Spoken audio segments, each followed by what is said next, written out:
ସାଙ୍ଗମାନେ ଆପଣଙ୍କ ଆଡ଼େ ଖରା ଗରମ ସବୁ କେମିତି? ଆମର ତ ଏପଟେ ପୁରା ଟେମ୍ପରେଚର କେତେ ହେଇଯାଉଛି 42-43 ଡିଗ୍ରୀ ସେଲସିୟସ୍ ହେଇଯାଉଛି।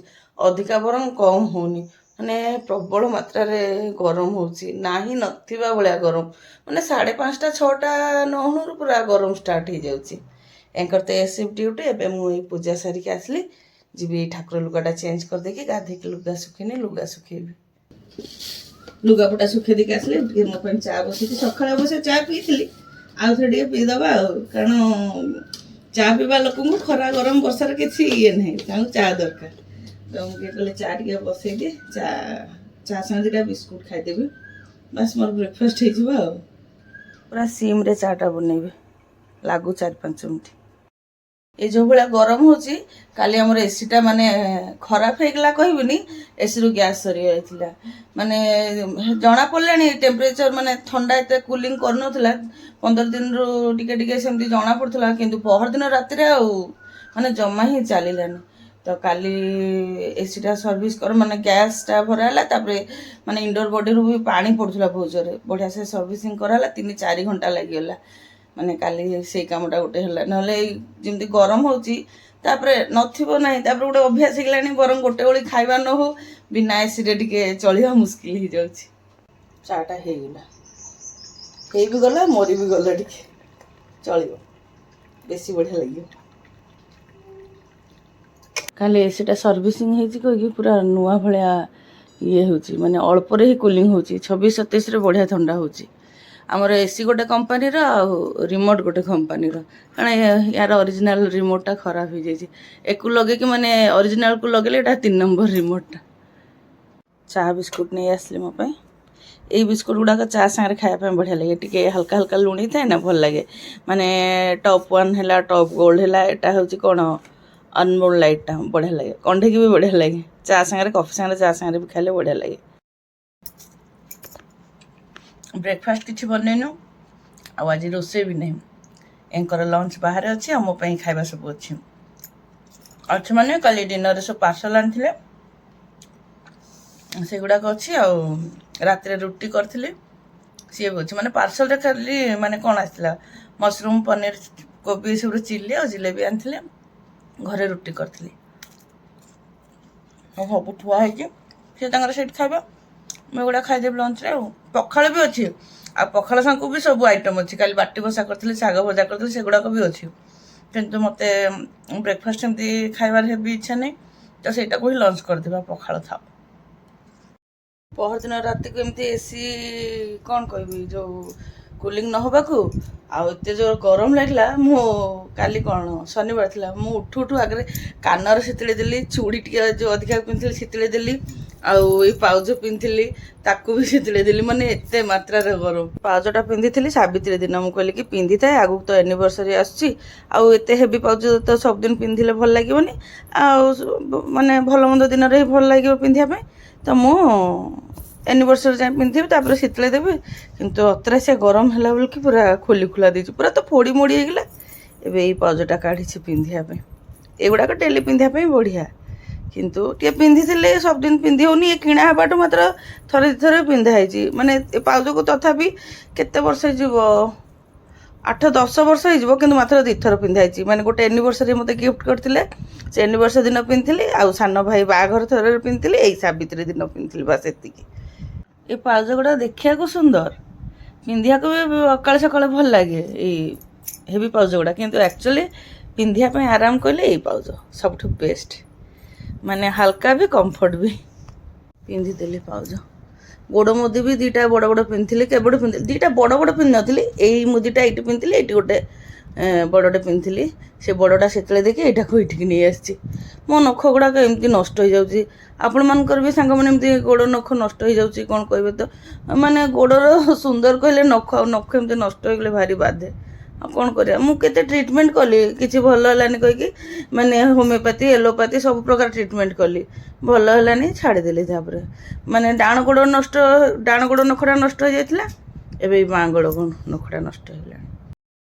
ଡାହାଣ ଗୋଡ଼ର ଯେଉଁ ନଖଟା ନଷ୍ଟ ହେଇଥିଲା, गोटे थर जो दुर्गा पूजा टाइम को सेटा पुओ सांगे झिंटिकी माने उपुड़ी जाइथिला सेटा जो ऑपरेशन हला सी एबे टिके भल उठिची सत किंतु पेन होची किंतु सी जेबेठू भल हला बांगोड़ नखड़ा नष्ट हो गला सेबेठू आज काम नहीं तो सब यही काम करुच्ची काम ना कहीं घर काम सब यही रंधा बड़ा काम ना आईटा ही मेन काम रोषेईबास ही मेन काम पूजा और रोषे हूँ मेन काम आ काली भी तेल लगे माने 15-20 दिन पर काली तेल लगे तेल लगे पूरा टाइट की जट कर दे पतला चुट्टी जहाँ भी हो पूरा काली की मुंड धोबी सोमवार काली की मुंड धोबी चुट्टी बेसी पतला नुह मेन कौन ना ना अधिका मोटा ना पतला जेन्युइन जी रहा कथा थिला किंतु थायरॉइड हवा पर झड़ी झड़ी एतिकी किंतु से जो तेलटा बन लगे कहीकि एति चुट्टी अच्छे ना ये भी न था समय ए सामान 12टा माने 5 मिनट जेहेतु घड़ी फास्ट अच्छी धरतु 12टा सी तो आसला बेलू जेहेतु खाई पीक आसे नॉर्मल भी शिफ्ट आसला बेलू डेरी हुए खाई पीक आसला बेलू तो लेट हे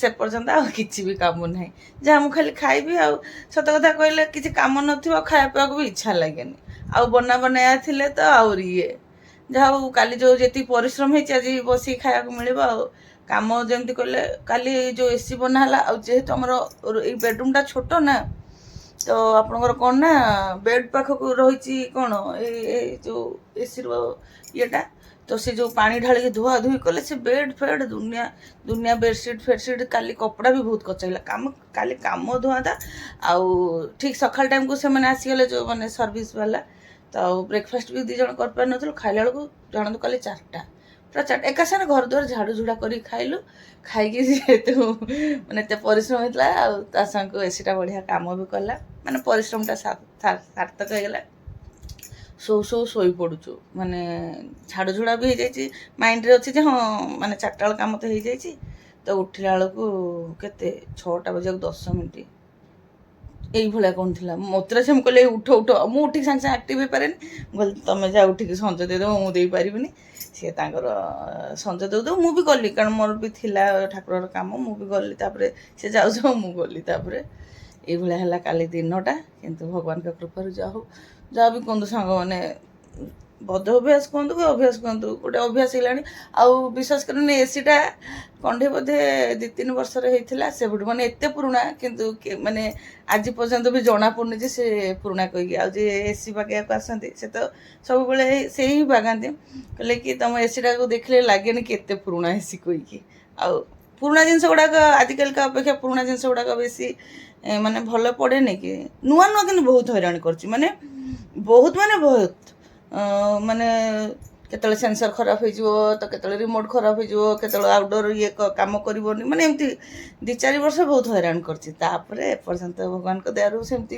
एमती मझे मझे टे सर्विसिंग खोजबनी ना सेमती ना एतटा ये हैरान करनी कौन भी सत कथा कहले भगवान का कृपार आमर जिते भी इलेक्ट्रिकल जिनस अच्छी से वाशिंग मशीन पुओ केते मास होता पुओ है एप्रिल रे गणेश पूजा बेलू को आसला अगस्ट मे जून जुलाई पुओ 3 मास होता वाशिंग मशीन आसी पुओ को आमर ए केते होगा 19-20 वर्ष पुओ होगा जान कितु 20 वर्ष वाशिंग मशीन एपर्यंत थरे भी खराब है थरे 2 थर खाली सर्विसिंग होती ना एपर्यंत खराब है ना माने कहते जो जिंदगी की साथ भी जिंदगी की बाद भी ता बॉडी गुड़ाक सब वर्लपुल 1:1 बढ़िया वाशिंग मशीन माने सफा भी परफेक्ट हुए ता बॉडी गुड़ाक टे झड़ी गला किंतु काम पूरा A1 कर पूरा परफेक्ट काम करते बढ़िया फ्रिज भी सेमती फ्रिज माने मो बागर 8 मास पर फ्रिज आसला सी भी आज जाए के धोखा देनी एमती केमती से लाइटा फ्यूज हो जाता थोड़े ता डोरटा गली पड़ता माने सी कौन क्लैंप चक्कर ना सी भी कौन भी इलेक्ट्रिकल जिनस एपर्यंत माँ कृपार आमर माने ये करनी धोखा देनी चलती देखा जाऊ जेपर्यंत आपर्यंत चलुव ना ताकू माने ये जानूँ हाँ पूरा खराब हो जाए अलग कथा आ चलु ये वाशिंग मशीन एमती देह ये माने झड़ी गला कम भल कर एक्सचेंज करने को भी लोभ लगुच कौ जिनसटा माने भल थी आउ फेरिक आउ कि गोटे आणवे कि बदल किसी आणवे जदि से भल न पड़े कहे अरे से तो भल चलूला यहाँ कहीं सेमती मैंने गोटे छोट स्टोरी कहूँ मो गोड़े जिनपतर माने मो देहर जिनपतर जल्दी नष्ट हुए तो आम घर गोटे पाउच देते मुझे बहुत दिन पिंधि विश्वास करें कंटिन्यू पिंधि 5-6 वर्ष से छिड़लानी किसी भी है मुझे कहले हाँ रिजिड हो जाऊँ बदल देवी तो मु बदल कि ता बदल गोटे पाउच आनली से पाउच 2 दिन पिंधि कि 2 दिन पिंचिक मैंने गोटे कथा सप्ताह पिंचिक से पाउच पूरा कला पड़गला एत कला से मुझे ठकी जाइए कहली ना जो पर्यंत जो जिन नष्ट नहीं ताकू एक्सचेंज करी ना हटकेस एति रुटी अच्छी 6-7टा रुटी अच्छी गरम कर बेडरूम रे रख दी नष्ट हेनी कही एक भी फ्रिज रू काढ़ी आनी तरकारी पत्र तो नुह सब चिली आइटम एबडू काढ़ी दे खाला बेलू ठंडा छाड़ जाइए गरम करा पड़े सब चिली एटा जिलेबीटा आउ ये सब कौन अच्छी एटा आपणकर एटा कोबी चिलीटा बढ़िया होता कोबी कि एटा पनीर मशरूमटा बोधे ना कोबीटा जानी जोटा भी हो यहाँ आपणकर ना यहीटा हूँ कोबी चिलीटा यहीटा मशरूम आ पनीर चिली बाहर खाद्य सीना बेले बेले मन हुए खायापी कि तेल जानती हेल्ले भी बेले बेले खाई दिखते जिलेबीर भी अवस्था ना मैं गोटे ठी रखी गोटे कंटेनर भरिकी धुआधी करके रखी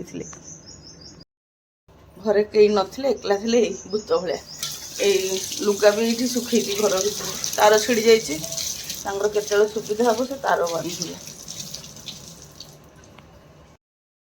एबे खाइबी सी आसले ही खाइबी एकला खाया भल लगे से चा बिस्कुट खाईदेवी पुणी हाथ धरी खोलिली टिफिनटा काम कले भोक लगे बसले कौन भोक लगे ओहो विश्वास करते गोटे दिन या देह खराब होगा आम मुंड कम कलानी गरम है भाया हो मुझे ब्लॉग बनैबी कि नहीं भावुली किंतु देखला बेलू अल्प अल्प करके एटा शॉर्ट वीडियो रे देइथांती किंतु एते कथा हो देखली लॉन्ग हेलानी तो लॉन्ग वीडियो रे पके देबी एटा शॉर्ट वीडियो करिया पर्पस रे तो लॉन्ग वीडियो हो गला तो सांग मैंने जब वीडियोटा भल लगी था निश्चय लाइक कमेंट शेयर करें चैनल न सब्सक्राइब करदे फेसबुक देखते पेज को फॉलो करदे रही नमस्कार।